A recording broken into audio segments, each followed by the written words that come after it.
time we had a small plane go down somewhere in Africa, and we were not able to find it by surveillance. So the director of the CIA heard about a woman in California that was a medium or something. I don't know the title for it. And she gave him the latitude and longitude of the plane's whereabouts. We located the plane where she said it was.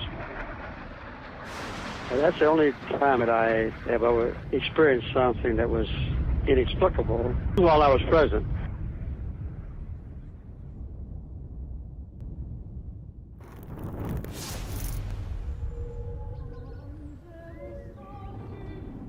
He was the most psychic man in the world, but nobody seems to know what killed him.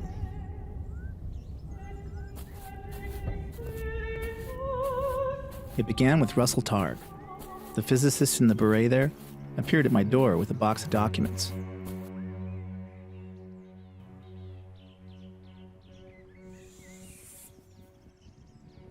Okay, so this is marker 701.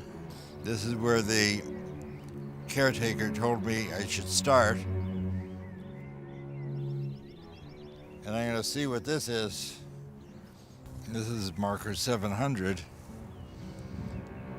So indeed, Pat's grave is entirely unmarked. I think he deserves better than that. This is probably my last opportunity to say goodbye to my good friend Pat.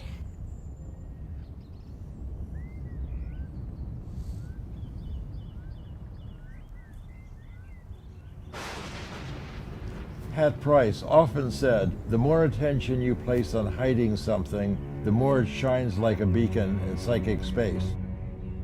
Pat Price died in 1975, and some people believe it was because of his work with remote viewing.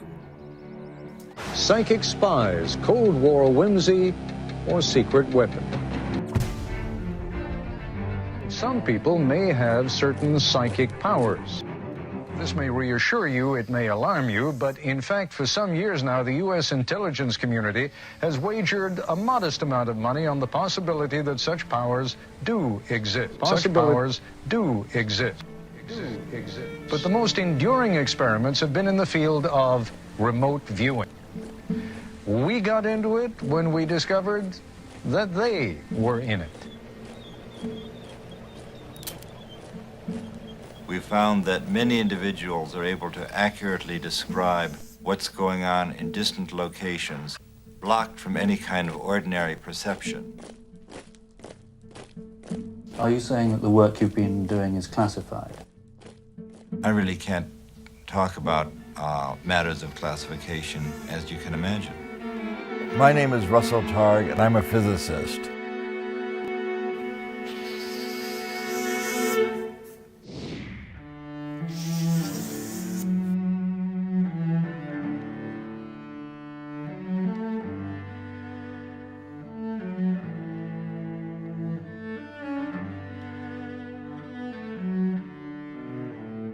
This is our last chance to tell our story.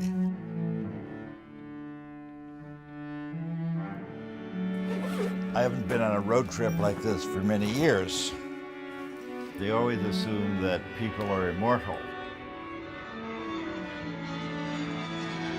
This is the final boarding call for passengers. I hope the people who have seen and used operational material will say, yes, that really happened. Final boarding call for passengers.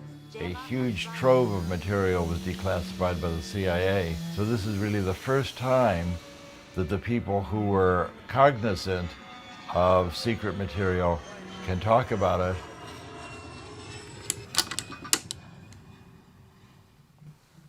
At one time, humanity worshipped fire. The shamans called it magic, and the people feared it. And now science recognizes fire as simply another part of the natural world. Ideas change based on new evidence. But the fear of the unknown remains. The future, it all looms very large. What if psychic abilities were real? What if you could look anywhere, using only the power of your mind? And if these abilities really exist, what would that do to the world when it found out? With my second-hand turban and my crystal ball. The CIA financed a project in 1975 to develop a new kind of agent who could truly be called a spook. Dad, when you told me that you were interested in using classified materials, that you were eager to get them out, and you were, I was principally concerned for you. And our family, no doubt. No doubt. We received the letter from the CIA and said, sorry, not now, but later. I said, well, Nicholas, I'm just going to publish the book. And I just thought that what could be more important than to help my father, one, get the documents that he was seeking, but also to help make sure that he stayed out of jail. So that all seemed like a very worthwhile enterprise. Yeah, very good thinking. And I then contacted the congresswoman in Palo Alto, and she submitted a letter on your behalf as well. Oh, that's very nice. I didn't know that. Several months later, the CIA released the documents that we had requested, and you were able to tell me the story in full detail. If I taught you to expect a miracle, it's been worthwhile.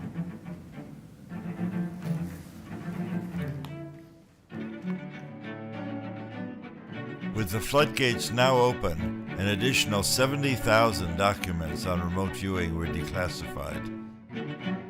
I can now show everybody these pictures without having to kill them afterwards. You can actually take out of thin air information about something you have absolutely no access to, just using your mind. If we want to know why the CIA was lying about our program, perhaps we should go to Detroit and talk to Kit Green, our former contract monitor. He was branch chief of the Life Sciences Division at CIA. I was given the results. The drawings showed the ability of a visual representation that appeared to be better than overhead imagery. In Pat Price's drawings, it was as if it was from inside his brain that the information was coming, not from his eyeballs overhead looking down. It was obvious to any intelligence organization that if you had an ability to be able to remotely perceive stuff, really remotely, like any place in the world, that could be an extraordinary intelligence source. The remote viewing program basically ran from the early 70s to the mid-90s. For more than 20 years, the CIA used psychic abilities operationally and in a top secret program for the U.S. government. You paid for them, you deserve to see them. CIA had said cease and desist. People said, this stuff is so intriguing that we got back into the game.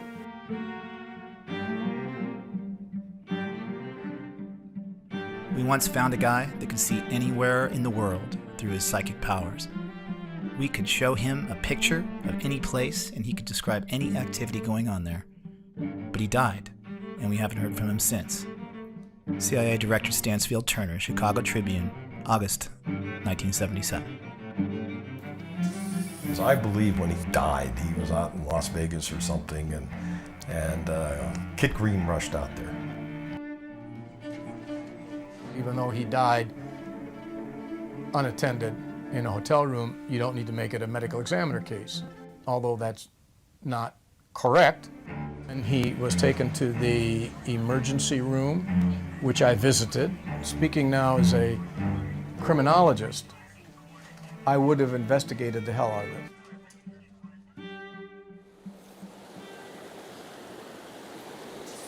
But the water's a little bit murky, so I'm going to change to a bigger fly that they can see better.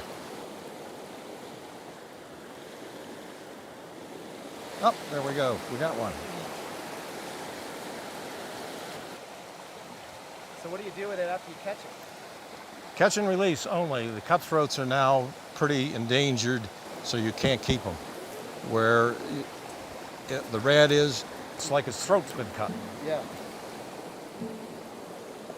Ken Kress was our long-term contract monitor at CIA. He was a physicist. Ken Kress became a mythic figure when he wrote a long paper in Annals of Intelligence describing our program, but he's never come forward. Kress had never been interviewed before this film, and every question we asked had to be submitted for vetting by the CIA. I was undercover. The fact that CIA was even doing anything with SRI was confidential information. So Sid Gottlieb looked around, came up with my name because I was a physicist, and he called me in and he said, well, I'd like you to take over this project.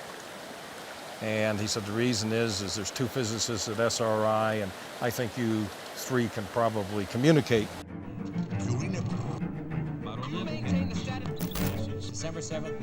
The first series of experiments here at Stanford Research Institute were what the scientists called remote viewing.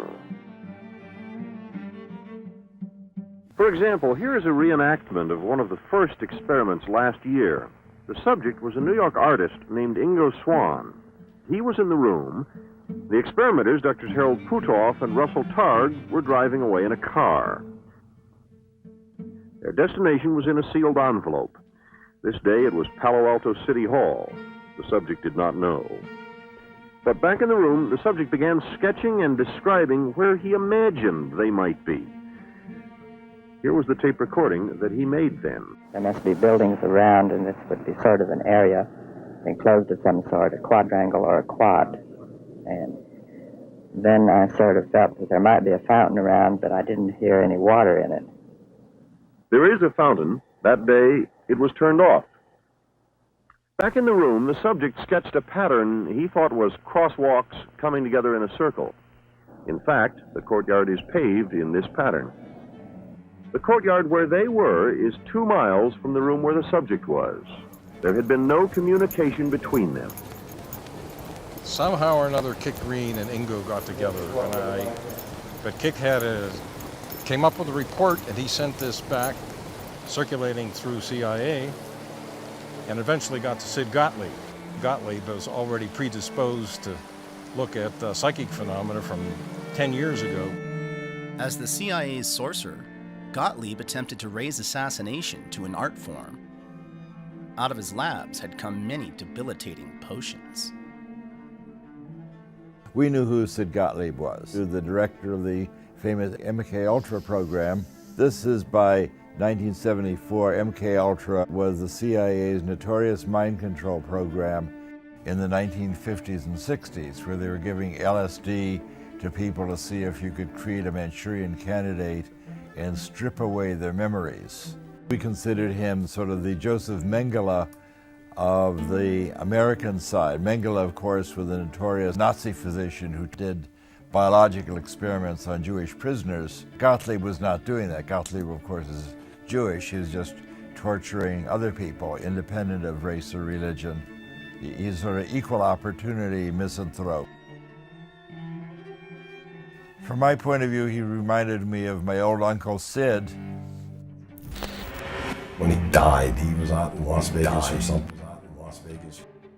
In early 1972, I briefed NASA and the CIA on proposed experiments to help people develop their psychic abilities.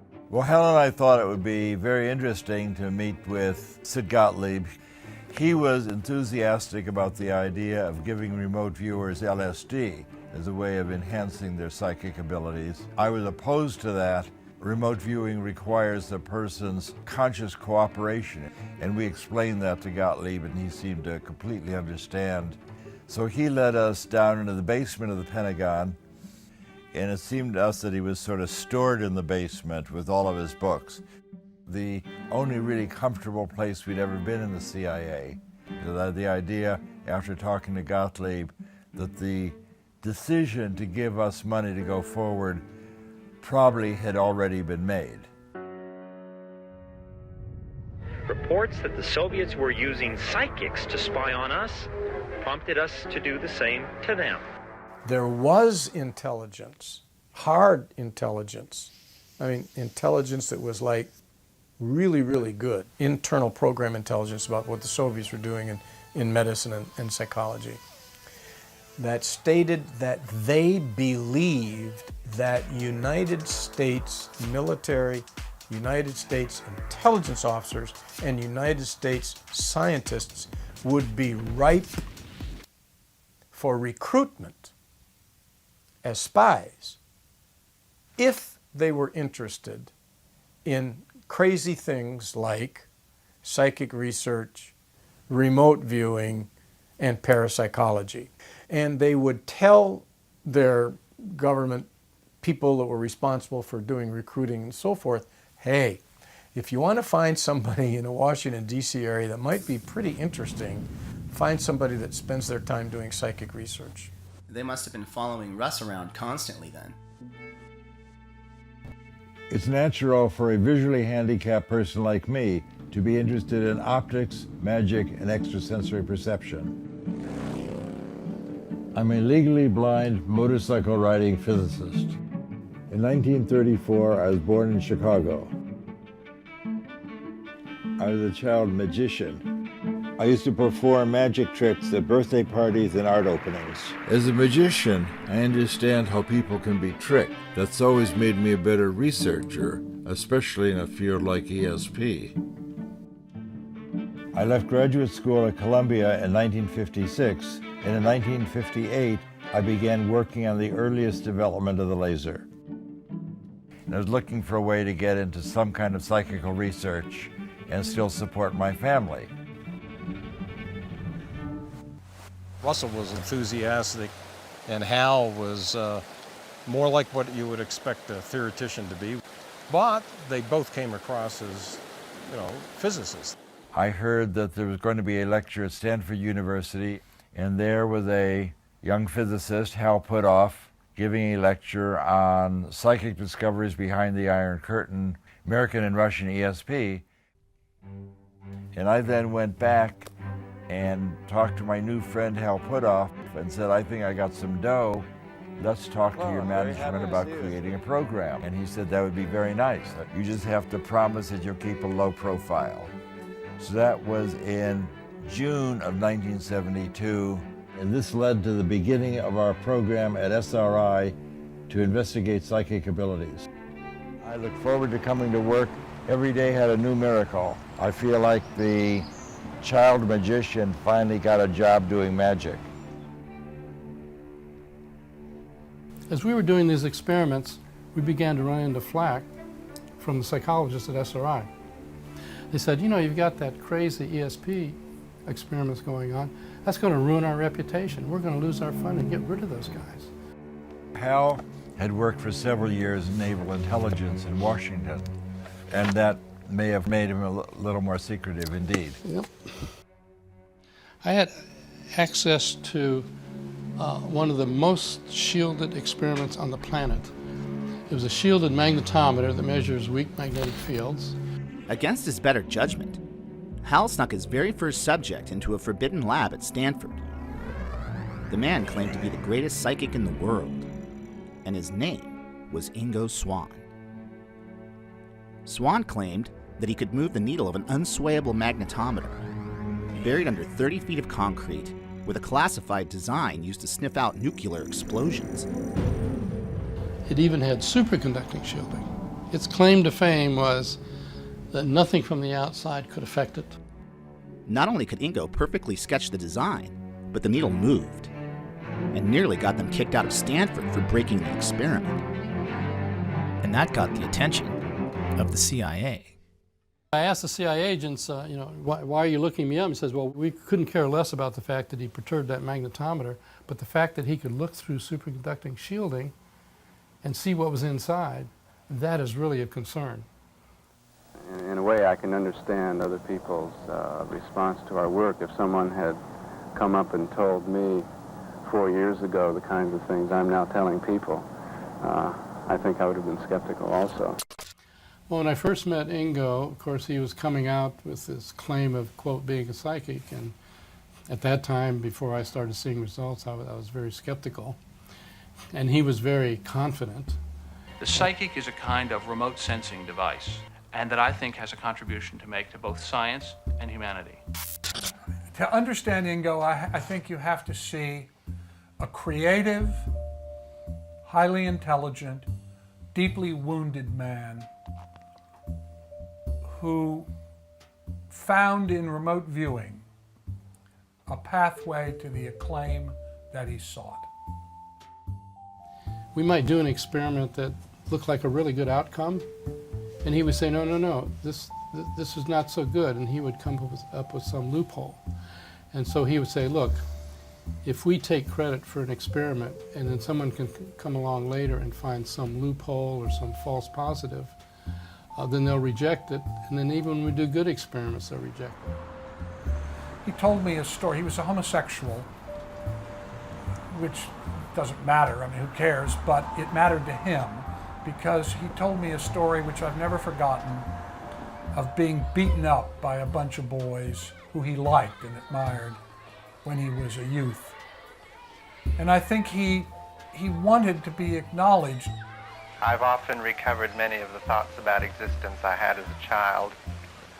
A major one of these was the separation of consciousness from the body, which was very real when I was a child. This kind of thing happens in art. I believe, and always have believed, and I've returned to it many times in my life, that I am not this body in terms of consciousness, and consciousness can go places where the body cannot. It was very important to him to be validated by SRI. SRI was the first lab of a different order of magnitude from all prior parapsychological research. What SRI was always upset about is that during our day here, we brought in 1% of the money and 99% of the publicity. Back in 1972, SRI was primarily a contractor for the government and some industry. With the riots in the late 60s, early 70s, the fact that classified work was going on at Stanford University, they didn't like that. Up until that time, most parapsychological research was done by small foundations on minuscule budgets operating in a corner of some basement. At SRI, the level of classification was top secret. It took a long time to get the security clearance. You can't walk around, you have to be escorted because of the secret projects. Full of high-class scientific equipment, beeping and showing on the cathode ray tubes and all that. And when Russell and Hal got positioned there, it had a big impact. And on Ingo, it had a particularly big impact because the work that he did at SRI drew a lot of attention. To be in that kind of laboratory, they must be very important and really have a grasp of the truth. So you guys had a psychological procedure, the in the neighborhood thing, as it were, that was fantastic, and I think that's partially why you got such damn good results. And all of them succeeded in remote viewing. Drs. Puthoff and Targ do not know how. And so maybe one of the most important things about the work done here is that it has been published in one of the most conservative and prestigious scientific journals in the world, with this note: few readers will finish without wondering for at least a moment if indeed ESP might be possible after all. What a difference that would make to us all. Jack Perkins, NBC News, Stanford Research Institute, California.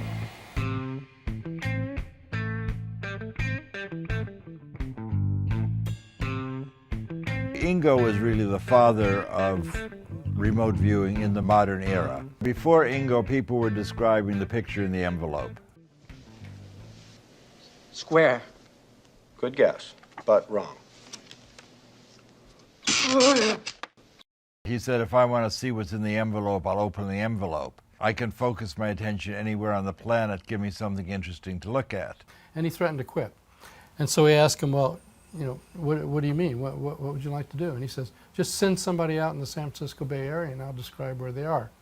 Well, it takes a lot of guts to accept a challenge like this. The psychics involved could sort of get into it at a creative level and discover things very distant from themselves and then go find out if they were really there.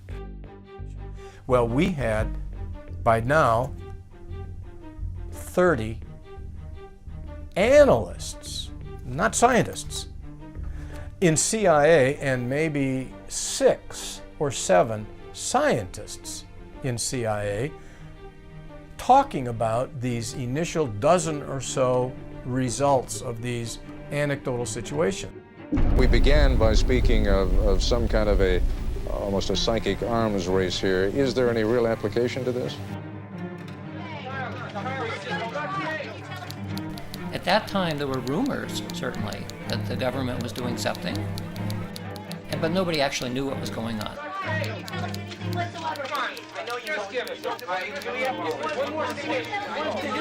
Why are the intelligence communities chasing after this thing called remote viewing? What if there are no secrets? What's really going on here? They had to put resources on something that sounded crazy. That's what it was. And we would all talk about them and say, well, I know I didn't lie. I know you didn't lie.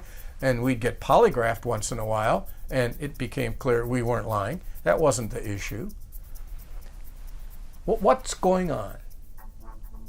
These people from CIA were very concerned. They had one goal in mind, to prove that it was nonsense. Well, we've looked into your background. You've had these high security clearances. You've been polygraphed. We know we can trust you. The Russians have been spending millions of dollars over a decade at some of their best institutes investigating so-called ESP. No scientists in America even believe there's such a thing as ESP. In fact, it was because the Soviets had a completely materialistic viewpoint. Even in Lenin's writings, he said, since consciousness is an observable, it must be physical, and therefore physical things must have consciousness.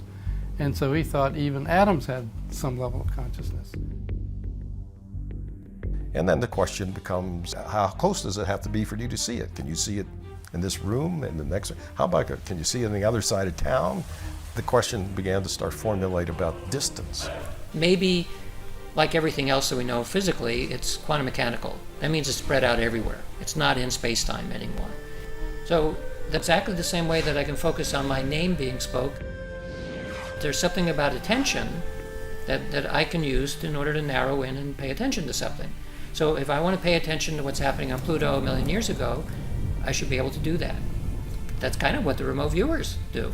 I mean, Ingo Swann was looking at Jupiter 9 months before Voyager got there and correctly described rings that no astronomer had ever seen or even suspected.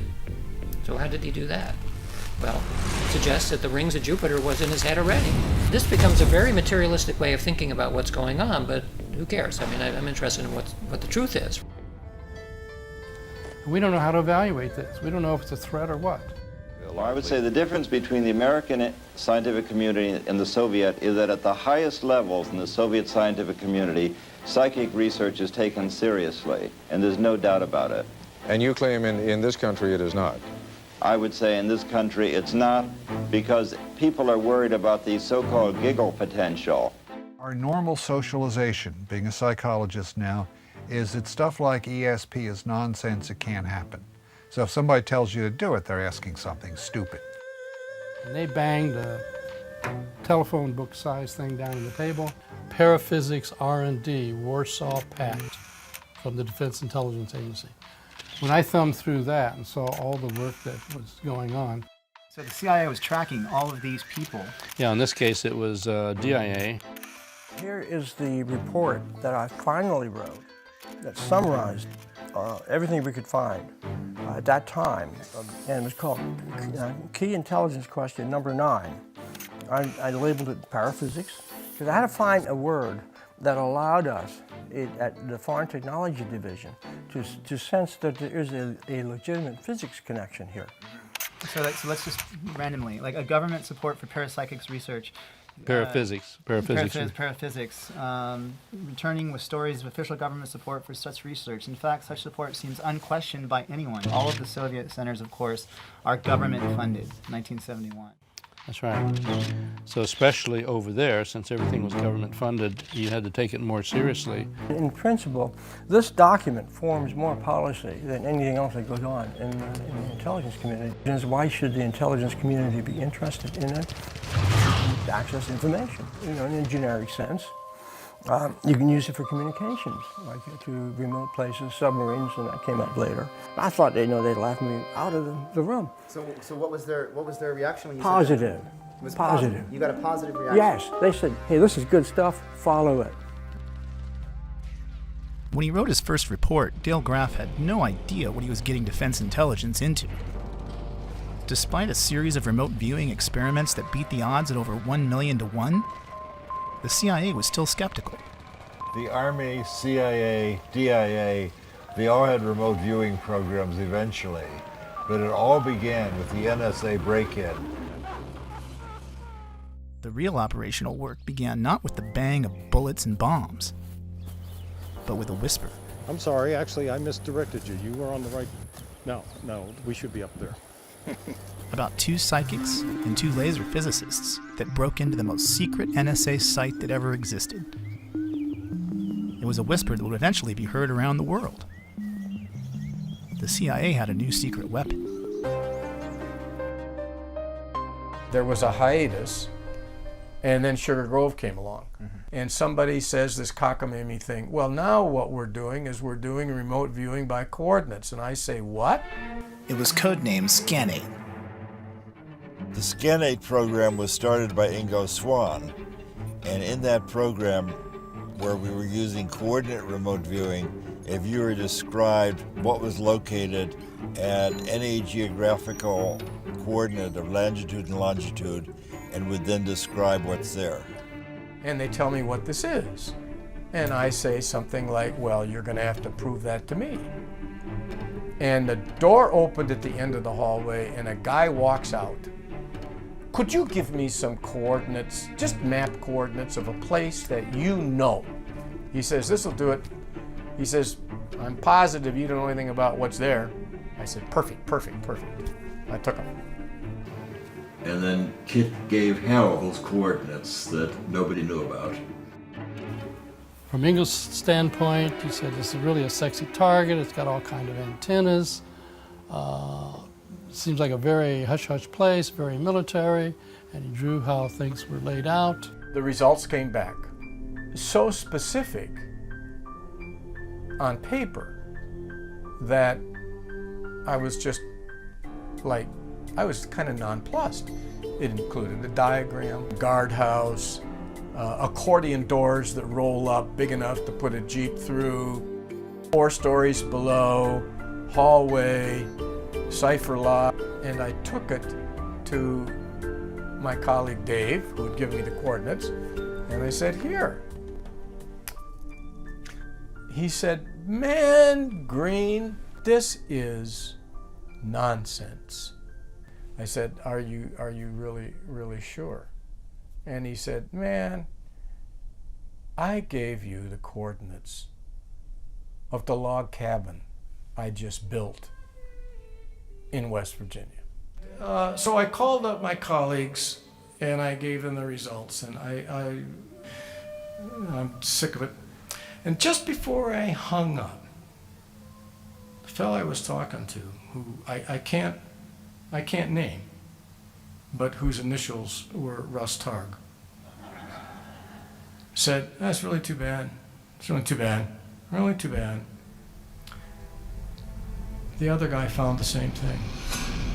Early in the SRI program, there had been some publicity, and Pat Price had read about it. That happened to be right when we had been asked to target on the West Virginia site. So it was over the telephone, saying, I used to be maybe police commissioner or something like that in Burbank, and sometimes I would get intuitive flashes about some crime scene that we were working on, and it would turn out I would be right. Maybe I should be a subject. SRI comes up with Pat Price.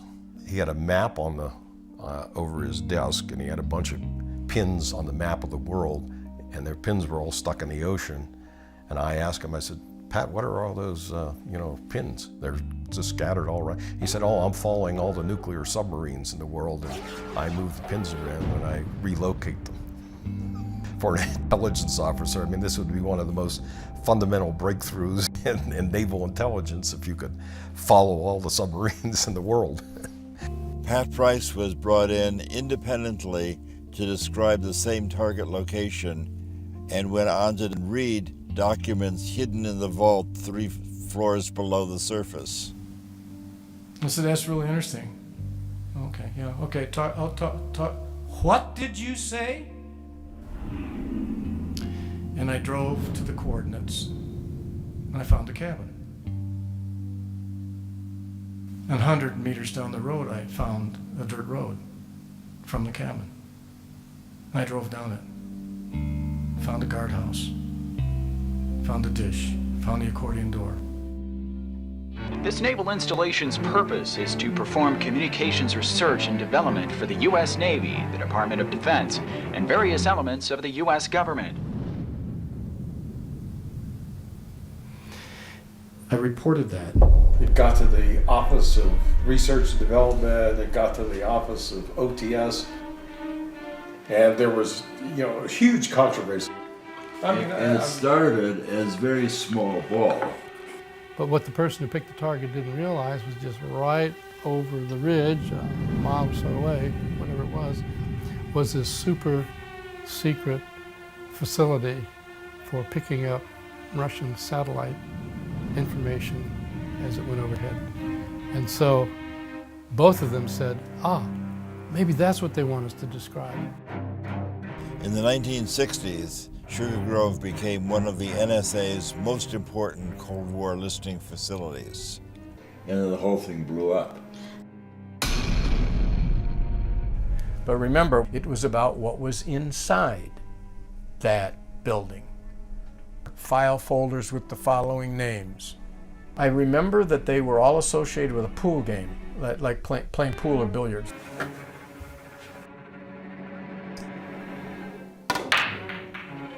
Filing cabinet on the north wall labeled Operation Pool Cue. 4-ball, 8-ball, rack up. I'm saying, this is reminiscent of his visit to the place that Kit took him. Within 48 hours, I had security officers in my office at headquarters. And they were grim-faced and they were upset. And I was told this officially, it's been made public. The filing cabinets were there, they were green, there were file folders, and they had the exact 3 names on the file folders. Now, that was the first thing that was important, is that they were correct. However, those guys out in California got the code names. They got code names that were part of a special access program, not just code names. They got special access program code names which were classified top secret. The names were classified top secret. We were then descended upon by all the law enforcement of the United States. We had government agencies from NSA and CIA coming to visit us and find out why the CIA had targeted a group of psychics to go spying on the NSA. So I didn't know whether to be sick to my stomach or what to do. So it wasn't just Kit Green, it was the owners of this site.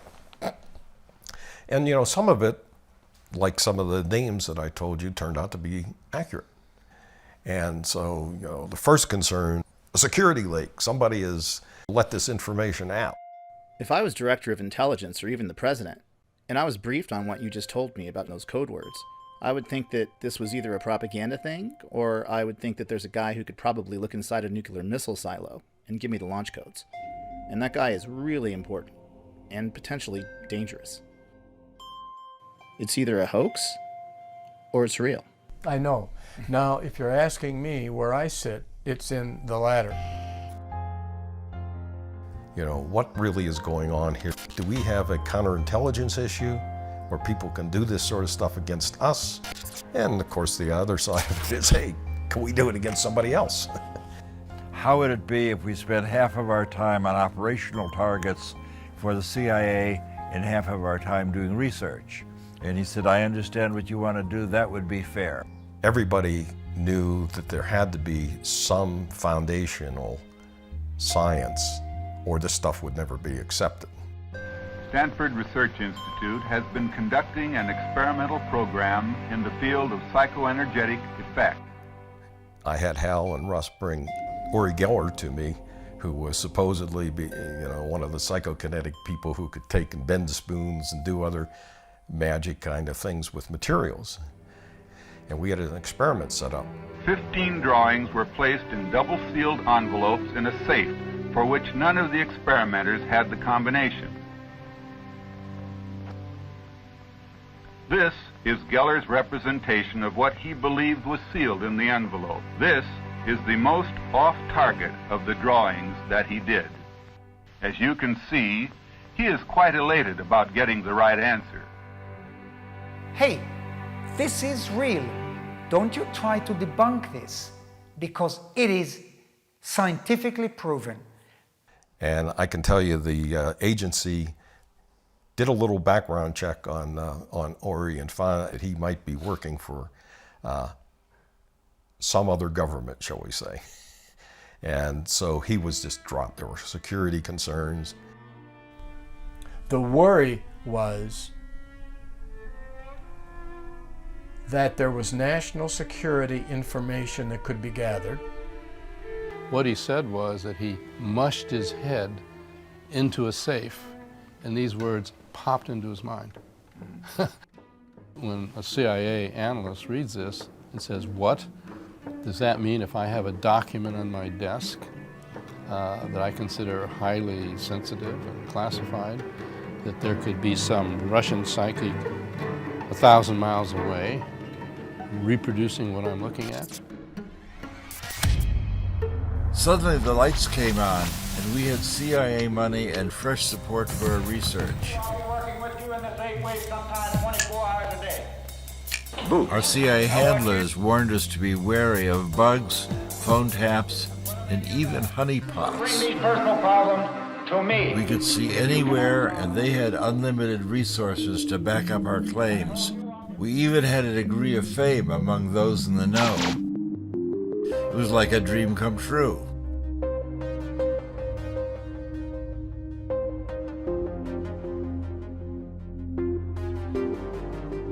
With new funding and assignments from the CIA, it seemed as if Hal and Russell could do no wrong.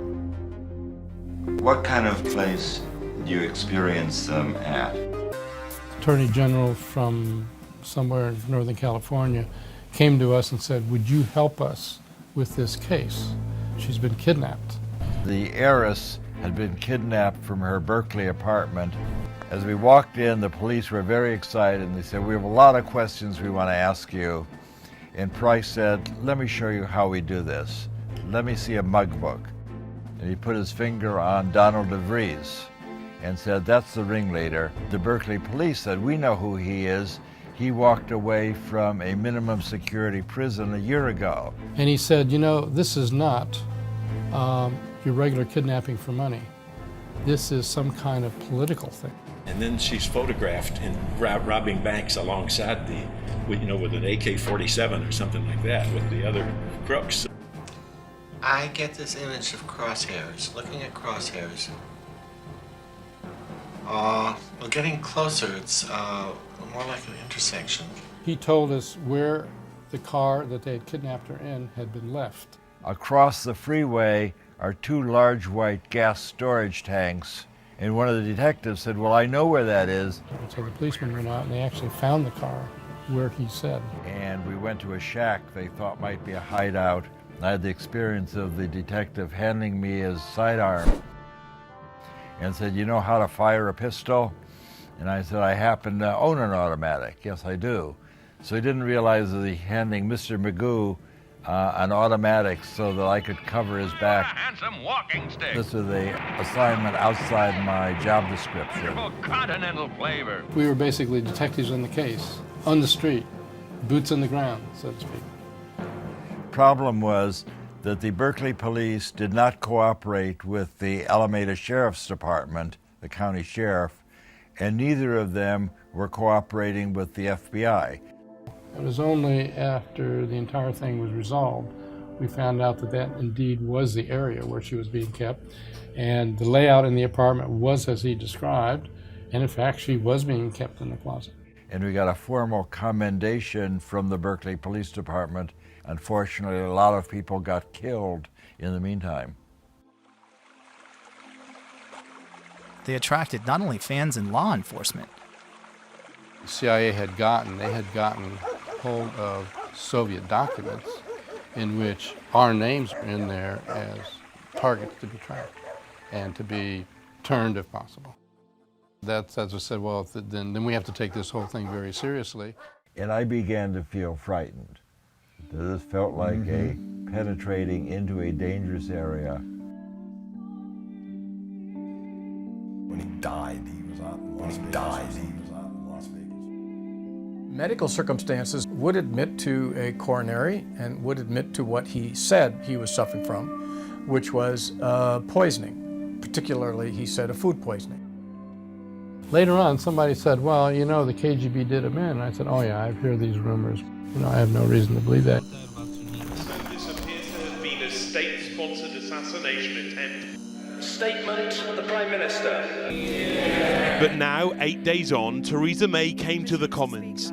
In her hands, one of the most remarkable statements she's delivered as Prime Minister. It is now clear that Mr. Skripal and his daughter were poisoned with a military-grade nerve agent of a type developed by Russia. This is part of a group of nerve agents known as Novichok. It causes suffocation and heart failure. I said, what do you mean? And he said, well, there was a TV program recently, I mean, this was a decade later, where they were interviewing an ex-KGB agent who had been involved with an assassination squad. And the interviewer had asked him, you know, what do you do? How do you carry out assassination? If we had somebody who was a target, we'd find out what their medical profile was, and then we would do something that would cause that medical condition to go south quickly, and then it'd just be assumed it was a medical event, and that way we would be, you know, wouldn't be found out. And so the interviewer, I'm told, I haven't seen this program yet, I haven't been able to find it. The interviewer said, well, did you ever actually use that approach? And they said, yeah, once on a psychic who worked for the CIA. Our husbands and wives. They really do, for instance, have a Soviet experiment in remote strangulation. Larissa Velenskaya was put in charge of monitoring SRI's ESP work from Moscow. Kamensky was in Moscow and Nikolai was in Leningrad. Kamensky imagined that he tried to strangle Nikolai. Nikolai was unaware at all. He felt that he couldn't breathe. He was on the edge of unconscious state. And suddenly everything disappeared just because Kamensky in Moscow stopped transmit this image. I do solemnly swear and will, to the best of my ability, preserve, protect, and defend the Constitution of the United States. So help me God. I got frustrated as I realized I may be trapped in our own success. Everything was now a secret. I couldn't even tell my family. Our phones might be tapped. The only thing secret about this program, what is it with the secret program? But we weren't publishing anything. We went to the CIA handlers and we said, look, you've got to let us publish some of these experiments. Everyone's beginning to say, well, gee, maybe it's a secret program. So anyway, we got their permission to put together a series of our Bay Area remote viewing experiments and publish them.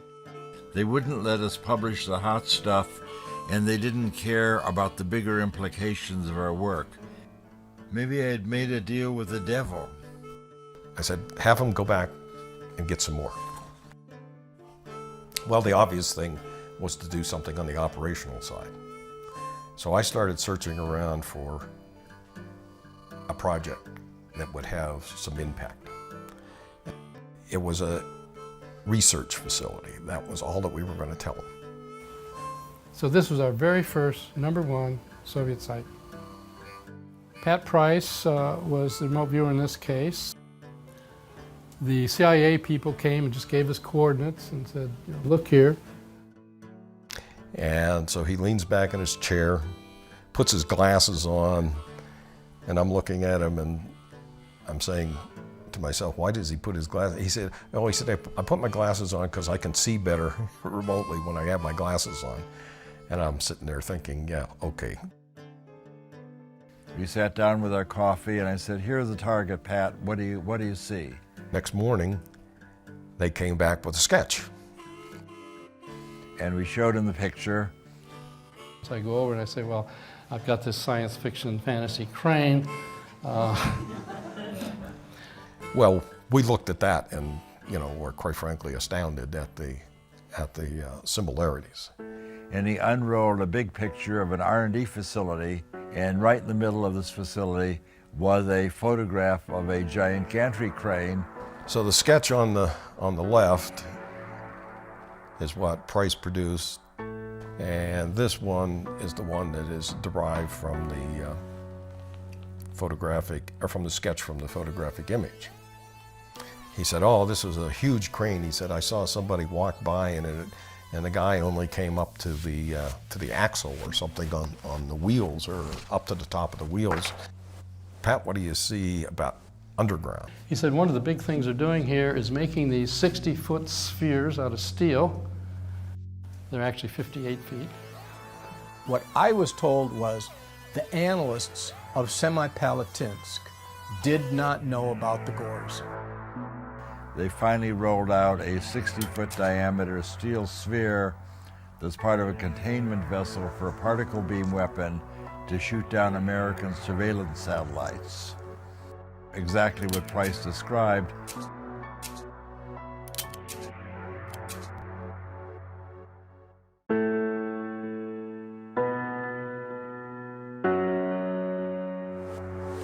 The end game is this big review occurs. All operations-oriented testing from a contractor like SRI should stop.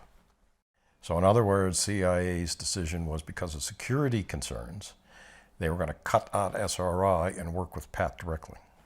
So they did so. The CIA moved Pat Price to a farm in the outskirts of Washington. He was doing day-to-day spying for the CIA. We've broken into some foreign embassies in foreign countries, and we bugged them. And we have the operational files. So what we did is we got Pat Price, and we brought one of the people who had made this entry into the room with Pat. So we gave him a photograph of the outside of the building, but the goal of those operational people was to find the code room of the embassy and basically bug it. So they needed to get in the embassy, find it, place a bug, and get out before the guards opened up the next morning. He supposedly located the physical place in the embassy that was the code room area. So, according to the operations guy, yeah, he found the place and they should use him again. He was inside the code room.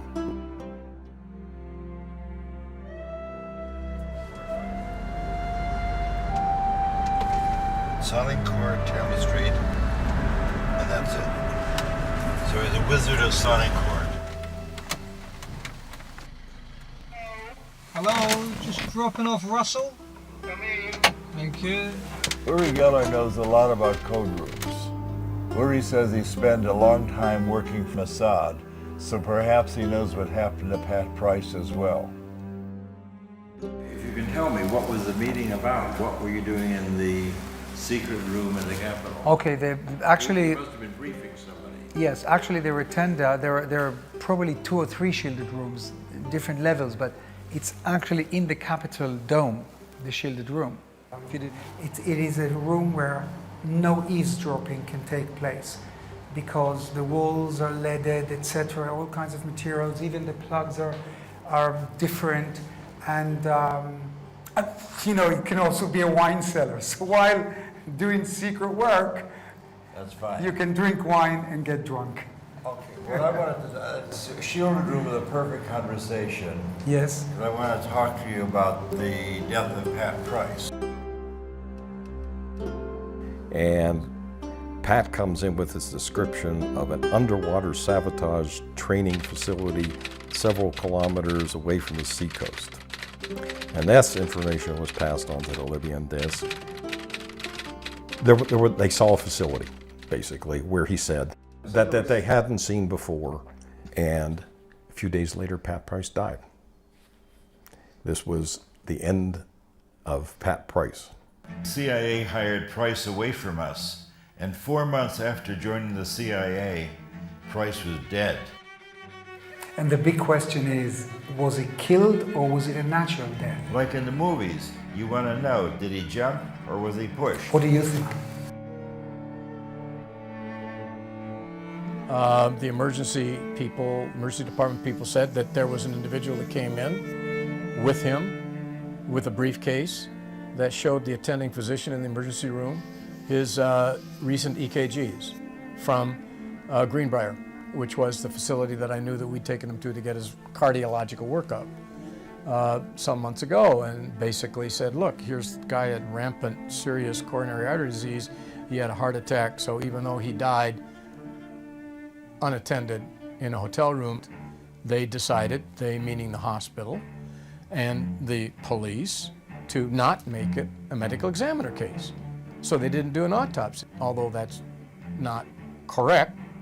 And the man disappeared with the briefcase, with the notes. They never took any records of it. Body was removed and cremated. And then they called his wife. Yeah, wow.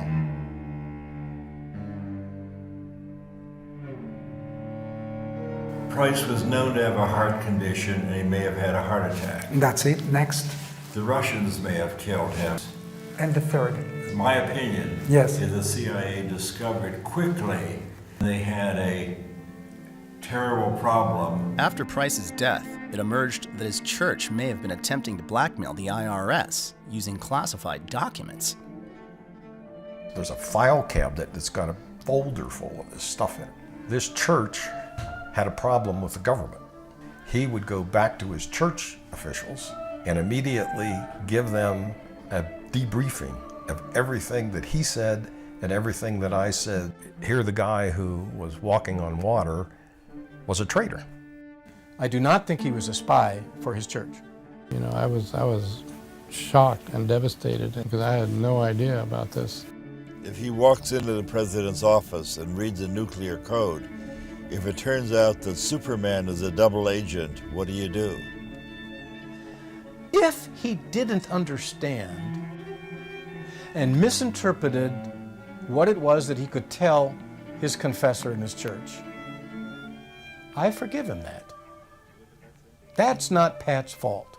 Knowing intelligence, knowing what's happening around the world, and having worked for certain, agencies, I know a little more about this story. That's exactly why I wanted to talk to you. People who are so valuable are never taken out. They tempt them with amazing circumstantial or monies, dwellings, houses to work for them.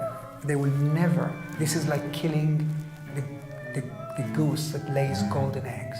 Devices which would have enabled the CIA to use this poison for killing people. Does this pistol fire the dart? Yes, it does, Mr. Chairman, and a special one was developed which potentially would be able to enter the target without perception. Well, the CIA had a heart attack gun that was revealed. Okay, now, the CIA is not in the business of killing people. Well, they were in the business of making a very complicated killing machine, and they got in a lot of trouble for that. I saw Pat shortly before he was killed. He was coming to see us. Yes. But before he left, he called several of his friends to say goodbye in an odd way. So, in short, he predicted his own death. And he purchased a $1 million term life insurance to give to his wife Ann at the airport. You see, I didn't know that. Interesting. And he's changed his trip to visit his son in Salt Lake. Maybe he had a psychic feeling that he was about to die. He must have been one of the greatest psychics in the world. Yes. Some Army remote viewers tasked themselves on Price's death years later and decided he was still alive and at work. Of course, this was just speculation. It was entirely unmarked. He deserves better than that.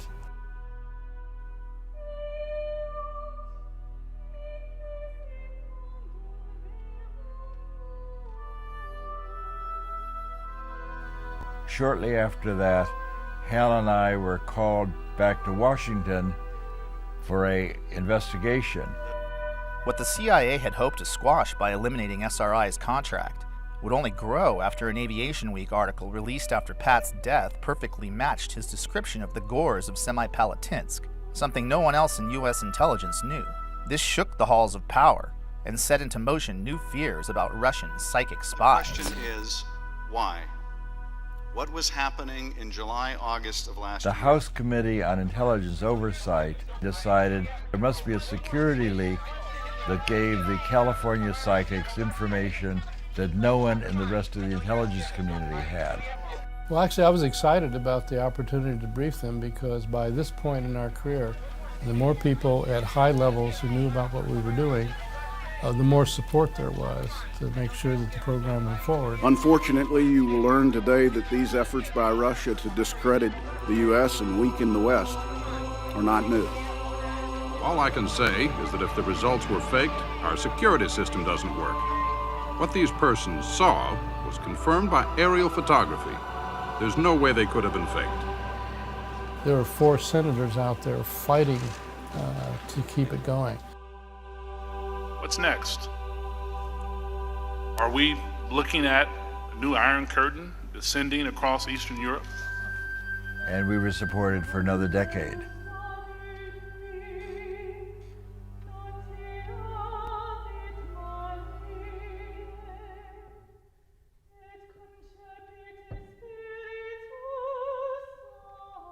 One physicist said, there was no point in teaching physics anymore because we'd learned all there was to know. And now we look back and realize that what we thought we knew was the tiniest fragment. Although the CIA publicly denigrated the idea of remote viewing and claimed to end interest in the subject after the death of Pat Price, SRI's rising profile led to partnerships with every single branch of the intelligence community. Defense Intelligence Agency took on a contract with the U.S. Army in 1978. It begins. But this being the Army, it really starts with drill, naturally. Over 3,000 troops in Fort Meade, Maryland, were screened by Army intelligence to find the top 6 that would spearhead the program. That first day in the company. These were grunts, regular guys. Vietnam vets picked because they had a knack for avoiding landmines. And the CIA didn't like it. It caused leaks. The most decorated was Remote Viewer 001, Chief Warrant Officer Joe McMonagle. The Stanford Art Museum was Joe McMonagle's first ever remote viewing. We then did 5 more trials with him. Altogether, we did 36 trials with the 6 Army volunteers. Out of the 36 trials, these officers were able to get 19 first-place matches, where one would expect only 6 by chance. The odds of such an excellent result is better than 1 in a million. Joe got the Legion of Merit. That is a very big deal. It is the second highest non-combatant award that the military gives. He has done more live-to-tape remote viewings than anybody else alive. He lives at the top of the mountain where every great prophet lives. He was the first to speak out when parts of the program were publicly outed in 1995 and subsequently denigrated by the CIA. It may have helped locate American hostages in Iran. There were 2 or 3 others that were held away from the embassy. No one seemed to know exactly where that was, but we were instrumental in helping identify that location. I was paid to do remote viewing by the U.S. Army for 6 straight years. And indeed, he turned out to be one of the most psychic people we ever worked with. You can actually take out of thin air information about something you have absolutely no access to, just using your mind. Remote viewing was first brought to my attention by Skip Atwater. It occurred to me I had been 9 or 10 years doing this counterintelligence work, and I said, Colonel Webb, I brought this book called Mind Reach, and if what they say in this book is true, there's a huge gap in our counterintelligence effort here. I left the book Mind Reach with him, and the next day I came in and he says, you're right. If this is true, what's being said in this book, this is something that we aren't attending to. This might in fact be a threat to the intelligence community. One of our greatest operational successes was when Joe McMoneagle pinpointed and described an enormous Russian submarine in a location where it was totally unexpected. There was a very, very large building. We didn't have enough intelligence by ordinary means to know, well, what is being built inside that building. The building was hundreds of yards from the water. What I decided through remote viewing was that they were probably constructing a new submarine. And the submarine was unique in that it had twin hulls. No, the hulls were actually stuck together this way. So it was a twin-hulled, very wide submarine. It was half again larger than any submarine in existence at the time. It had dozens of new capabilities, and I said they're going to launch in 120 days. And this was all disagreed with by the senior officer from the CIA. He made arrangements to look at the area 114 days later, and they in fact had launched the largest submarine ever built in history. It's called the TK-089, the Typhoon class submarine. The only response we got from that individual was, it was a lucky guess. And that individual was Robert Gates. Did you at any time feel that this was worth the taxpayers' money? Well, all I can say is that in the 20 years or 25 years that I was perhaps in a position to be aware, I don't know of a single instance where it is documented that this kind of activity contributed in any significant way to a policy decision or even to informing policymakers about important information. In October 1983, Secretary of Army John Marsh was briefed by Lieutenant Colonel Busby of INSCOM. His report stated that 350 of 700 remote viewing missions, or 50%, were deemed to possess intelligence value, and 85% showed positive evidence for remote viewing. We probably collected more intelligence on that one submarine in 4 days than the entire Soviet sub-pack. What you have to understand is the program operated year to year based on its successes, not its failures. And the fact that it was funded on a year-to-year basis speaks loudly as to why it existed for 20 years. And the chief proponent in terms of tasking, or the one agency that probably used more remote viewing than any other agency, was the CIA. I'm familiar with that quote of Gates, there's nothing, we closed the program because it didn't amount to anything. Let me just read this one thing I've got here. Joe got the Legion of Merit, and Joe, upon his retirement, got this. While with his command, he used his talents and expertise in the execution of more than 200 missions, addressing over 150 essential elements of information. These EEI, essential elements of information, contained critical intelligence reported at the highest echelons of our military and government, including such national-level agencies as the Joint Chiefs of Staff, DIA, NSA, CIA, DEA, and the Secret Service, producing crucial and vital intelligence unavailable from any other source. That would tend to suggest that Gates was not telling the truth. We had the total support of 5 administrations in a row. Carter stood up and said, we did this wonderful thing when they found the Tupolev bomber. And the reporter said, how did you find it? He said, we used our psychics.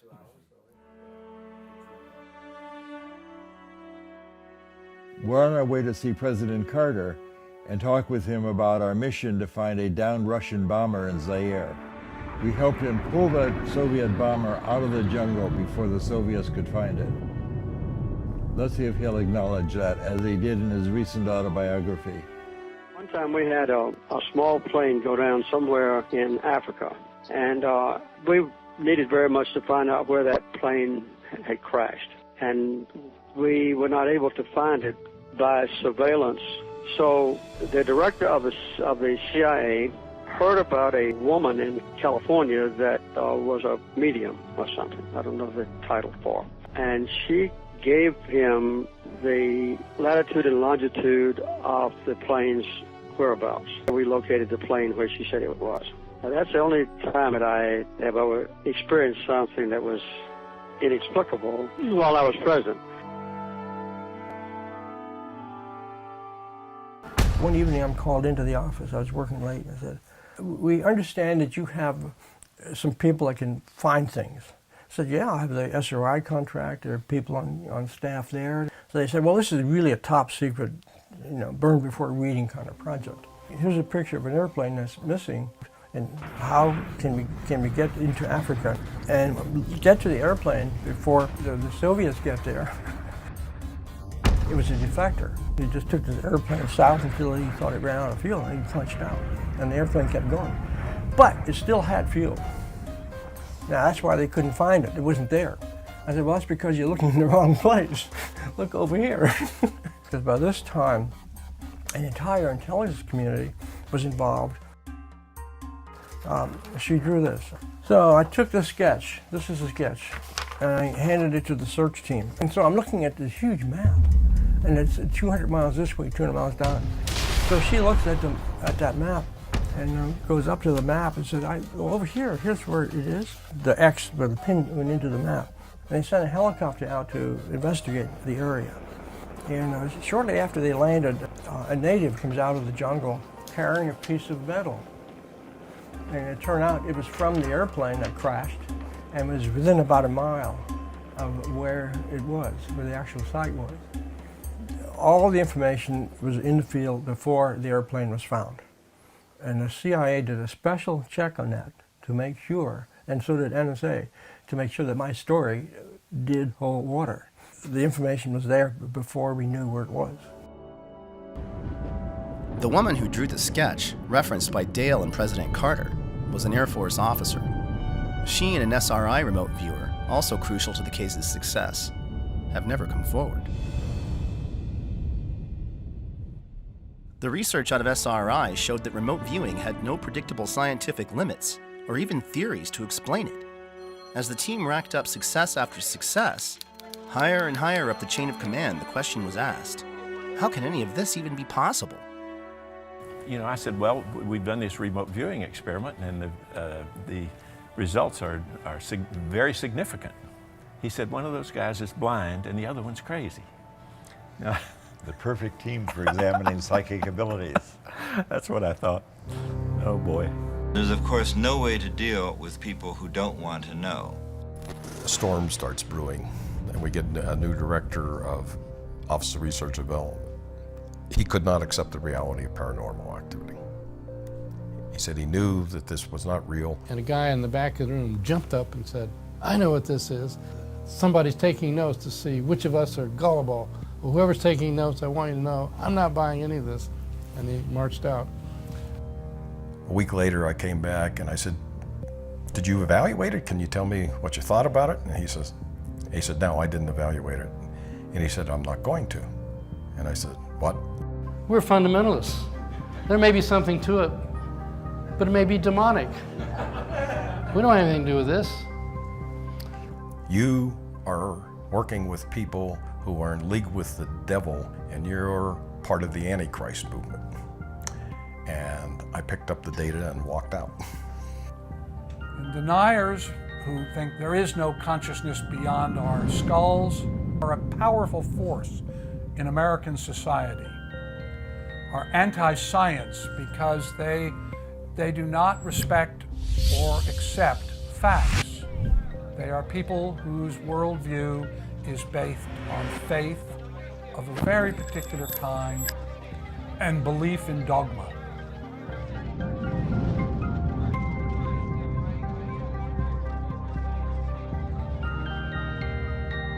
It is about dogma, absolutely. From a religious standpoint all the way down to, I mean, people that are afraid of it, which is half the people on the planet, so damaging.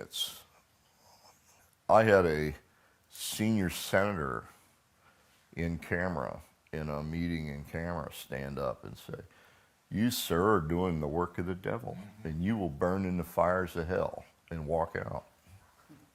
That's a senior lawmaker. And then in the same meeting, when we broke for coffee, I had another senior lawmaker hug me and whisper in my ear, "You're doing God's work, son." Now, which one scares you the worst? I think psi research is important because it's an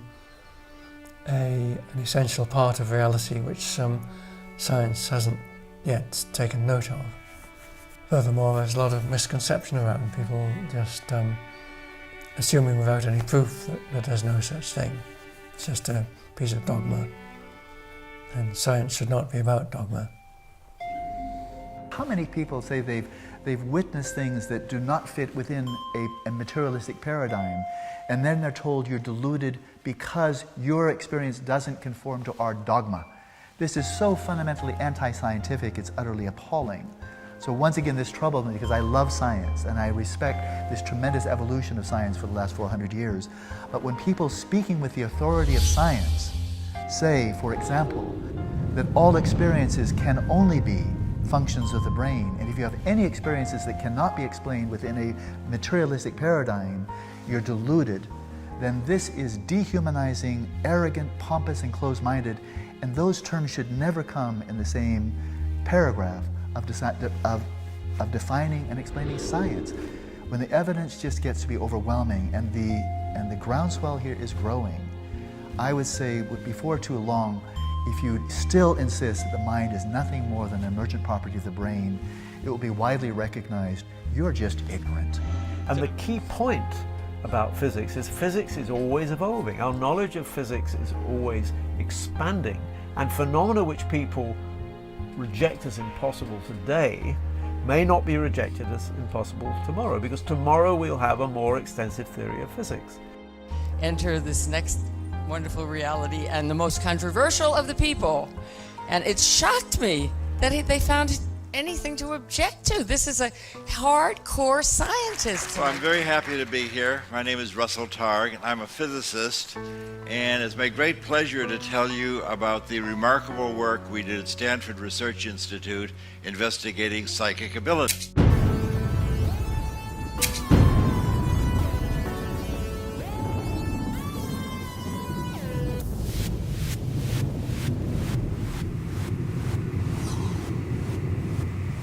I had a small Wikipedia biographical page. This described that I was born in Chicago, went to Columbia, worked with Hal Puthoff on a pseudoscience called remote viewing. So we had a chance for fish and chips and a cup of tea. We must be in England finally. That's right. There was a time when I was ill and I didn't want my biography to be that one-dimensional. So I wrote in that I had been a pioneer in the development of the laser and published many, many papers in lasers. And the Wikipedia masters kept erasing all my laser papers. They said to me, if people are not interested in your laser work, we just want to know about your work with the pseudoscience. And I said, well, Most of my life has been spent with lasers, and they wouldn't allow me to do that. They banned me from Wikipedia. And finally, I got the help of Brian Josephson, and it was only through Josephson's intercession that I got to bring my biography up to speed. Do you think that consciousness is built into quantum theory? This, of course, is extremely heretical, but fortunately I not only got tenure, but I've retired, so I don't need to worry about being a heretic. Sorry, I'm not with you exactly. Sorry. Anyway, what are these taking your picture? Yes. You're being interviewed, are you? Or? Well, I was, yes. Fun? I was, yes. You were? Yeah. Okay. Anyway, can you sort that out? Well, what's it to do with? I mean... it's still about some research work. What? Research work, yeah. Research stuff? Yes. Okay. So you're okay. able finally to tell the complete truth. Well, actually, people would probably not contemplate getting rid of a Nobel Prize winner, so I had more or less had freedom in what I could do. Funding was a different matter. They actually told certain people, we'll fund you if you work with anybody other than Josephson. Stop! Will you tell these fools I'm not crazy? Make them listen to me before it's too late! By and large, the critics who've been interested enough in our work to come to our laboratory, we have asked them to take part in experiments and experience remote viewing themselves, which is often very accurate indeed. One of the biggest skeptics was Undersecretary of Defense Walter LaBerge, who kept hearing leaks about the mad scientists of Menlo Park. So he decided to pay a visit in his Air Force helicopter, landing on the SRI campus lawn and causing quite the dust-up to Hal and Russ's low profile. Although he thought it ridiculous, LaBerge allowed himself to become a subject, and despite no prior psychic experience, he correctly and in great detail imagined where his attaché was hiding. He then became one of the team's biggest supporters, along with other senators, congressmen, and generals who dropped in on the lab and got similar results. It was becoming apparent that this was a common ability, but how could they show that when it was all secret? Their first clue to how common intuitive abilities are came when a remote viewer didn't show up for work. So I had a chance to go to San Jose, Costa Rica, center of a mountainous country. And then each day, a remote viewer back in Menlo Park, California, would describe where I am. Well, on a particular day, I had a chance to do a trick. I got an airplane, I flew out, and I landed at an island that belonged to Colombia. It also turned out that on that day, the remote viewer didn't show up. So Russell decided, well, okay, I'll do the remote viewing. What can I do? So Russell's trying to suppress this data, but it just keeps coming in. He says, okay, well, I guess I'm wrong. I mean, no reason to be in an airport. And not only that, I see ocean at the end of the runway. And I know there's, ocean is miles away in San Jose, Costa Rica. Well, in fact, that's exactly where I was because I'd taken this little side trip. Did you actually take that picture, or is that a standard picture? Somebody else took the picture who, when we had this data, they went out and took it from the same angle. Showing that even a scientist can do good remote viewing. This led to a request from their CIA handlers to bring in someone with absolutely no psychic ability to get a baseline against their best. That didn't work out so well. She was statistically the best results they ever had, even better than the infamous Pat Price. We were asked to bring in somebody who was willing to be a control person for the program. And I chose to work with Hella Hamid, who's an old friend of the family. She promised me she had never done ESP experiments before, and she would be very happy to be part of our program. This is a remote viewing experiment with Russ Targ and Hella Hamid. Today is Friday, October 11th, 1974. It's 20 minutes to 4 in the afternoon. Russ Targ and Hella Hamid are in the first floor laboratory at SRI. Hal has left SRI. He will select a randomly chosen destination. I was looking up at this structure that must be 3-4 stories high. A weird zigzag going horizontally like a series of mountains, sort of peaks on top of each other, can be just shapes. The side of the structure seems to be open to the sky too. Squares within squares within squares, going downward like into a trough.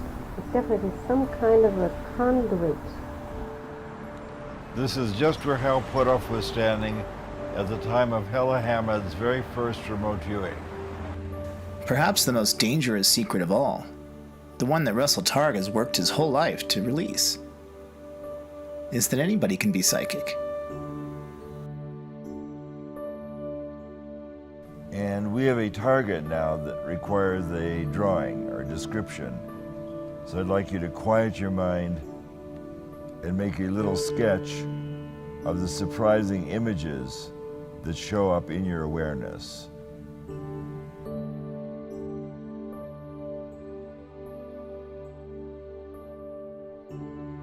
want to get on paper the shape and the form pertaining to Paul's location.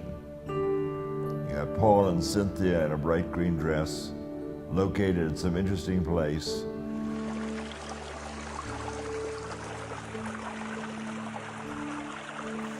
Do we have any falling water in the audience? This is the waterfall coming down. What pages, the waterfalls. My primary purpose in coming to this conference is to actually to see what I can do to become a world-class remote viewer. I couldn't believe it, but it's different when you actually do it. I have no formal training. It's really about sending the message across to people that if you put your mind and heart to something,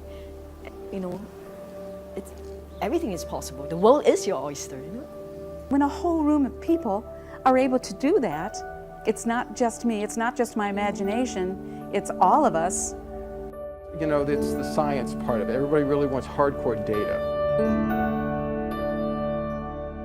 I think it's still a question of what it means to be really human and what it means to be a proper human being, whatever that might mean, and what is the essence of who we are. And I think that if the world actually had an access to that answer, I think it would change everything. So that's pretty good. I'm useful at Las Vegas. Psychic abilities are real, and you have these abilities. And now we've got a free ESP tester on the internet. By the time we finished, we knew more about our remote viewers than NASA knew about its astronauts. There's nothing different about them at all. These are just normal people. Like musical ability, you've got virtuosos at one end of the scale, you've got tone-deaf people at the other.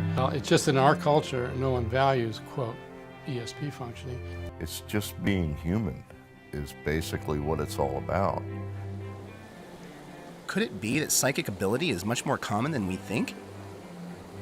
Even internal agents at CIA back in 1975 were secretly doing it, according to original program manager Ken Kress. Now, it turns out a couple of people around OTS, a lady by the name of Francine and a man by the name of Ed, they decided they wanted to be subjects. And they were CIA employees now. These were not SRI employees. Actually got them involved with a Libyan analyst. I got gibberish, as I remember, from Francine, but Ed was an engineer. So he comes up like Pat with very specific stuff. He says, what I see is a Soviet radar that is involved with an air defense system. He goes on and on with all this stuff. And so I package all this up, send it to the Libyan analyst, and he said, we have an agent that we have not vetted who says similar things. And I said, that's news to me. See, when they were with us, it was not clear whether they had come to see if there's defects in our model or whether they had come to be trained, or both. Yeah, well, there may have been a slight subterfuge, shall we say, in that I might have sent them out there as evaluators, and they may have been motivated as participants. By 1981, the program had become more and more operational. The government was less and less interested in research. I wanted to be free of all this secrecy. Which, from a scientific standpoint, was not so good. But on the other hand, of course, from the funding standpoint, can't complain. And I brought that to our contracting officer, and he said, Russ, you know we're not doing research anymore. And I said, well, we look at this, we think about what we're doing. He said, I'm not paid to think, I'm paid to find out what DIA wants you to do and then see that you do it. I was heartbroken. Hal and Ingo were more secretive than ever, and now Ingo was in charge of the Army psychics and had made the program so complicated that only he could teach it. And I got a note from my partner, Hal, questioning whether I was really making a contribution to the program. What the most interesting data at SRI pointed to was exactly why Russell wanted to leave. It was a secret so big, he felt that if the general public could truly get it, it might bring enemies together, and it might even change the world. Russell was kind of the idea man, was always kind of pushing the bad scientist type of thing, where he actually looked the part to some degree.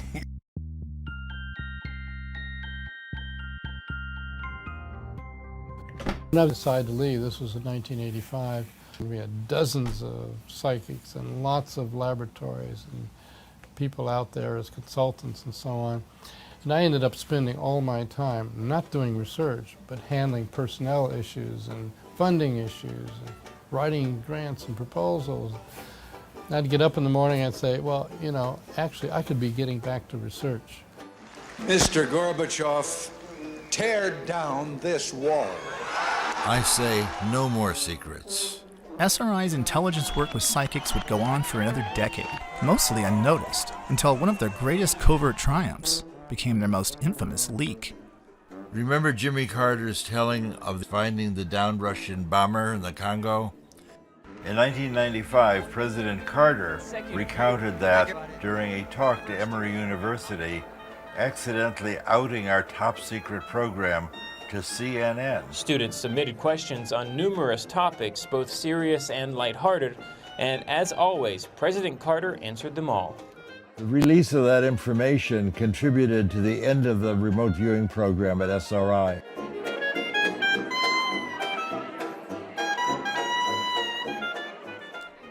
After Russell and Hal left the program, it continued under Ed May, but eventually it confronted the giggle factor. So I would ask the intelligence community to watch what we do for the next few years. And the CIA had publicly derided the Army-run program, and in the end, they were asked to take it on again. It's a pretty low priority for the intelligence community, and it's better done on the outside. Instead, they commissioned a third-party report to, quote, see if it had been valuable to operational intelligence. And that's our report for tonight. So, what do all these stories add up to? Well, the two experts commissioned by the CIA report disagree. First, there's psychologist Ray Hyman from the University of Oregon.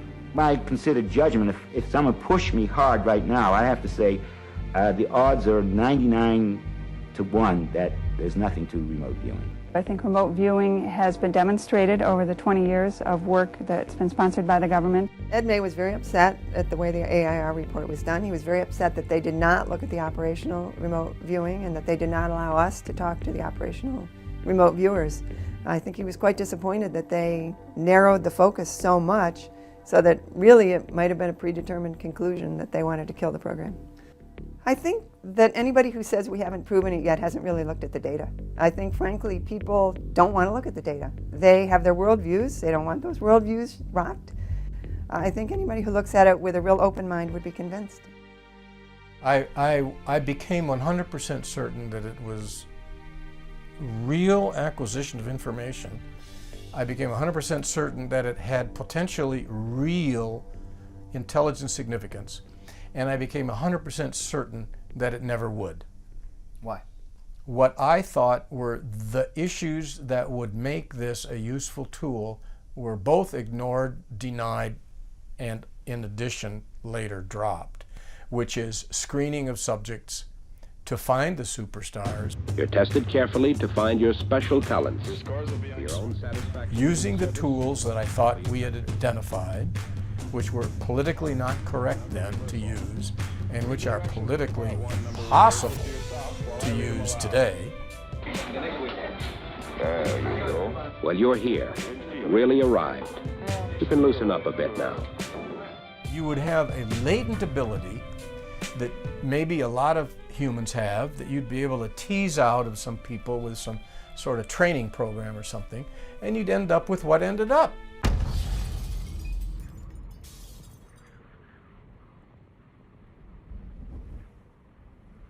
After we did our report, a few months later, maybe a year later, I received a phone call from somebody who worked high up in the government, and he wanted to know if this was for real. And I said, I stand by what I wrote in the report. And he said, well, I'm going to see if I can get access to the operational work. He called me back and he said he got access to it, none of the boxes had been opened. Jessica's the president of the American Statistical Society, and she says by the numbers, remote viewing has a higher efficacy than aspirin. What was the CIA trying so hard to hide that they wouldn't even allow their best data to be seen? And why did the CIA dislike those regular Joe Army guys so much? We had the total support of 5 administrations in a row. 5 straight administrations supported us, Russell. Privately.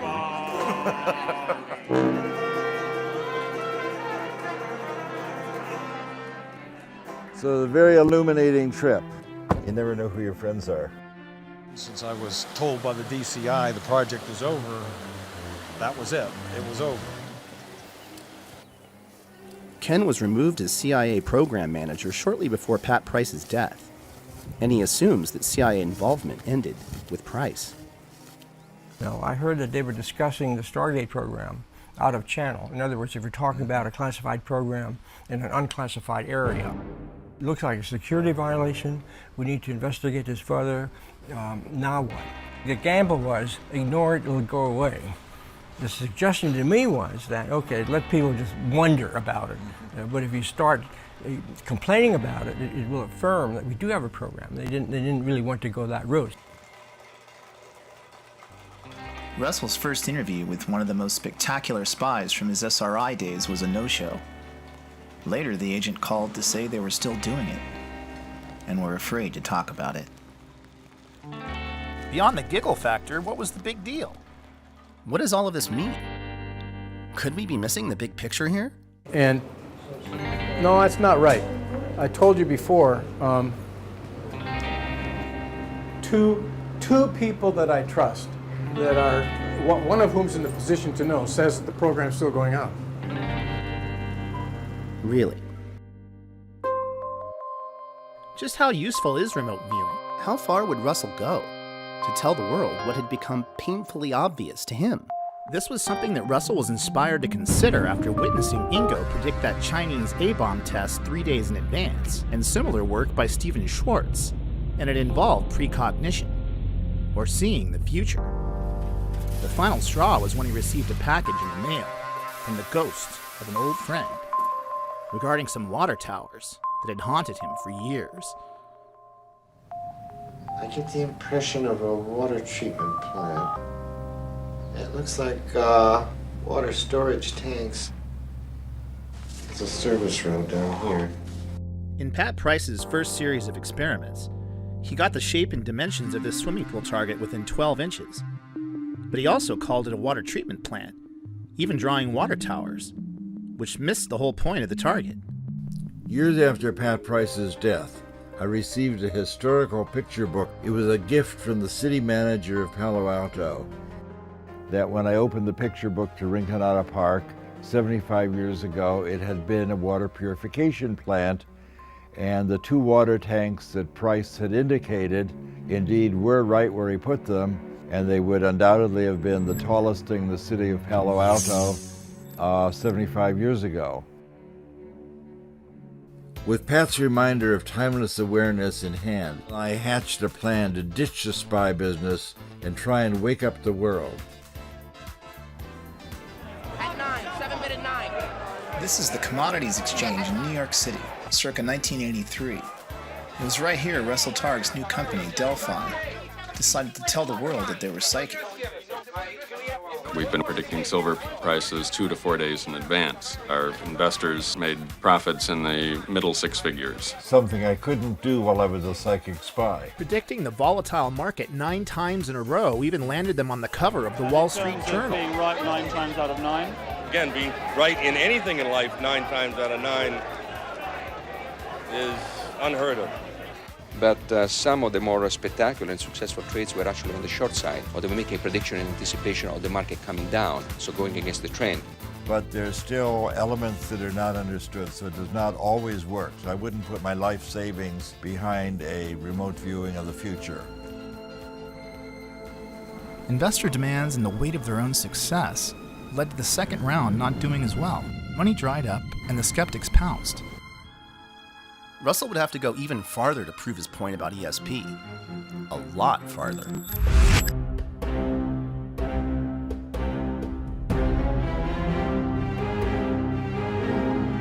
When they first invited me to come, and their letter to me said, please come to the Soviet Union so we can exchange propaganda. I didn't have a big concern about that. I trusted Russell. He went through the process of asking permission.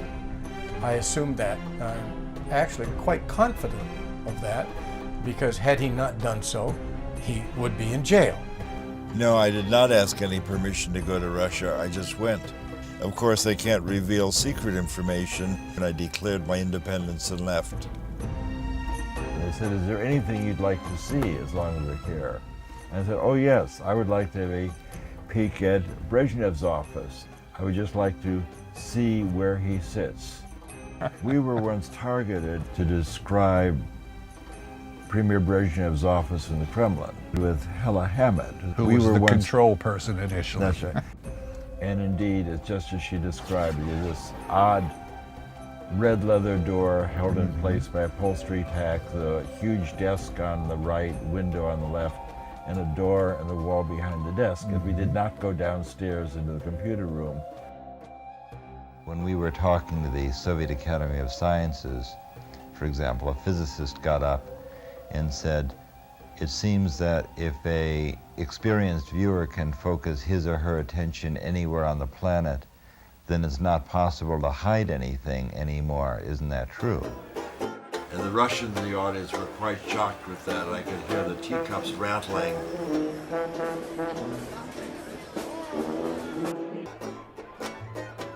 The very idea of secrets is not our true nature. Openness is. 40 years ago, I stood in this exact place. I don't think anyone really expected Russian and American scientists to work together.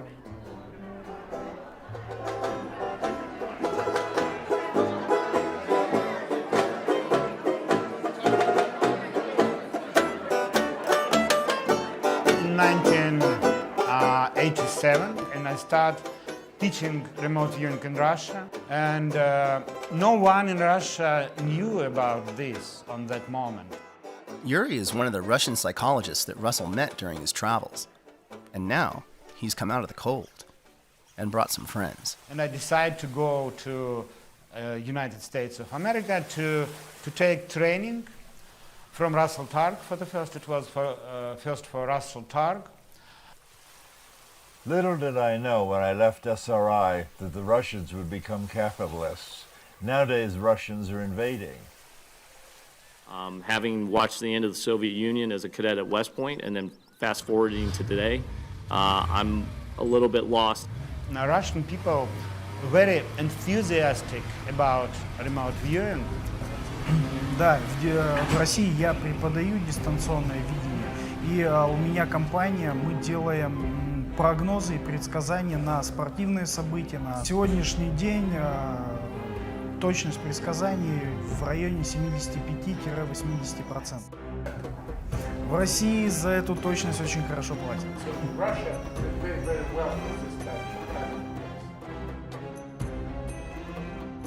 Remote viewing instructor Laurie Williams has brought a group of 20 Russian doctors and engineers to Los Angeles to learn remote viewing for themselves. So the event she was asking about had already occurred. So the subconscious job. I got a phone call from a man that with a strong Russian accent, and he was asking me if I would be willing to teach remote viewing to Russians. We are not remote viewing yet. And so when he called and said, why don't we do something in Los Angeles, then it just sort of grew from there. We started planning this about a year ago, this class in Los Angeles. So. We're going to do a quick review. Благодаря тем инструментам, которые мы здесь получаем. Okay, so the students all received individual targets, so no one's viewing someone else's target, they've all got their own. And we've actually been working on these targets for 4 days. By viewing something repeatedly, it creates a memory path to the target, makes it easier to view. It's a bot. So most likely it's a person. He did some research of the cosmos, of the universe. Something with space. Something involving space in the universe? Humans have been asking these deep questions about the nature of their reality, and these are just using the tools of our society to ask these deep questions in a different way. The ancients did too, and they're with what they had available to them. The scientific model has to change continuously to accommodate our knowledge, and if we're learning more, then we have to fit that into our bigger picture of understanding reality. And here's a sketch. Да, это скетч. А потом пришло, как будто это Луна. Then he thought it was the moon. This is a very kinesthetic day today. They're going to be using their hands, creating 3D models of the target using Sculpey clay, modeling clay. They're going to be... Еще один объект, сделанный человеком. Какие-то лапы. He got about it. It looks like a spider. It has little, what spider has legs? Legs, yeah. Стрекер. Я его назвал Армстронг. He called him Armstrong. He said that's Neil Armstrong. Is that it? That's all? Okay, you ready for your feedback? Okay, hold on to your seats, folks, because this was the Apollo 11 trip to the moon. Да, это Apollo 11. Полет на Луну. Apollo 11 trip to the moon with Neil Armstrong.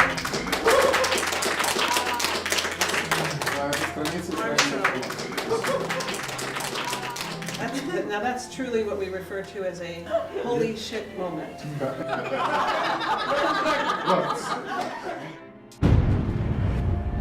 Well, fundamentally, we're talking about interpreting what we see. And I think all of us, for centuries, and certainly all the astronauts that have been off the planet and look back at Earth, we kind of call it the big picture effect of seeing things in a new perspective, seeing Earth in the perspective of being in the heavens, and that we're just a small part of this huge universe that we're in. I had completed my major task for going to the moon and was on the way home and was observing the passing of the heavens, the magnificence of all of this. What this triggered in my visioning in the ancient Sanskrit is called samadhi. It means that you see things with your senses the way they are, but you experience them viscerally and internally as a unity and a oneness accompanied by ecstasy. We are stardust, and we're all one in that sense.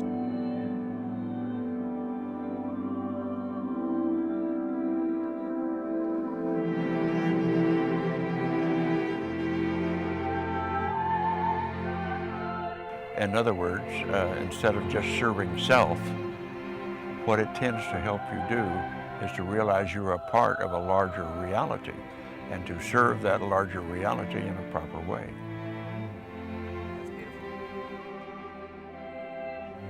So I'm not so sure it was all about collecting intelligence and how well we did. The evolution of consciousness itself is expanding. Consciousness itself can evolve, and I believe that's probably towards what I call empathy. The main idea from all of our research is that there is no separation, especially no separation in consciousness. More than machinery, we need our humanity. If the world were to accept this research, we would have to recognize that we are not isolated within our brains. We would have to recognize that we live in the earth, not on the earth. We live embedded in the biosphere of earth, and that all consciousness is interconnected and interrelated.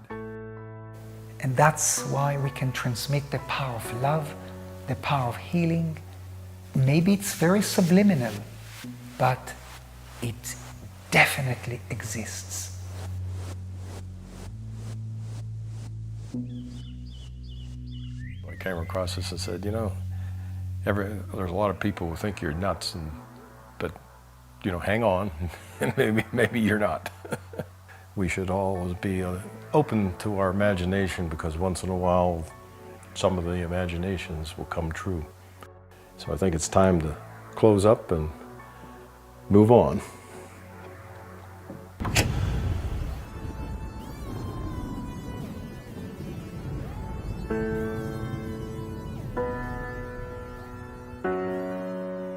So Hella returned to Los Angeles to resume her life as a professional photographer.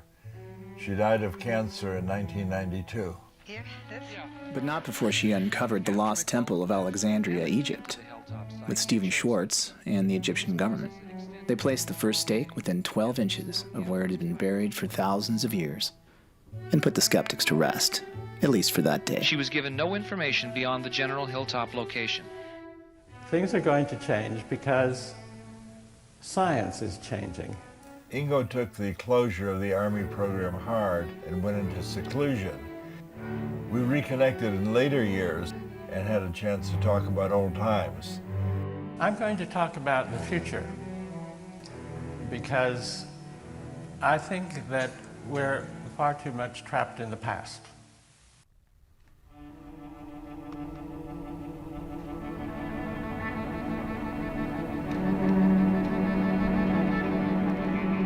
And Sam got very talented cellists who had not remote viewed. They went into an expanded state and got impressions. They then took it up to the composers. Atmospheric, like... Two not opposing but interrelated forces. Triplet up and down. What was the feedback? Well, they didn't know what was in the envelope. It's very, very close. It's very descriptive of bugs. So playing it, listening to it kind of makes you itch. Kit Green says he still consults for the CIA. You know, Green, think. And I have. I've thought about it for many years. I'll give you the answer. The most precious secrets are hidden in plain sight. That's a stupid expression, but you know what? It happens sometimes to be true. He told me he collaborates regularly with Hal, but on what? Neither one of them will say. Oh, yeah. I've got it going through me, if you can see. Hal Puthoff resigned from the SRI remote viewing program at the height of its success, but he did go back to remote viewing at least one more time. Hal repeated my silver forecasting experiment for his child's high school. He raised $25,000 from the stock market for a class field trip to Washington. Then he went back to seeking to extract energy from the vacuum in his Austin laboratory. Well, we've got our hands in every pie. It turns out that Kit and Hal really were collaborating. Kit brought Hal into a top-secret Pentagon UFO assessment program, revealed in December 2017 by the New York Times. Oh, and Hal says they've recovered UFO debris. But that's another story. Pat Price's grave in North Hollywood remains unmarked. and his death remains a mystery. And as for Russell Targ, he continues to tell his story, showing people just like you and me all around the world that we're all psychic. At the end of the film, they say, no animals were harmed in the making of this film. So I'd like to ask you, is it fair to say that no physics were harmed in the making of this film? Physics isn't, but physicists might be.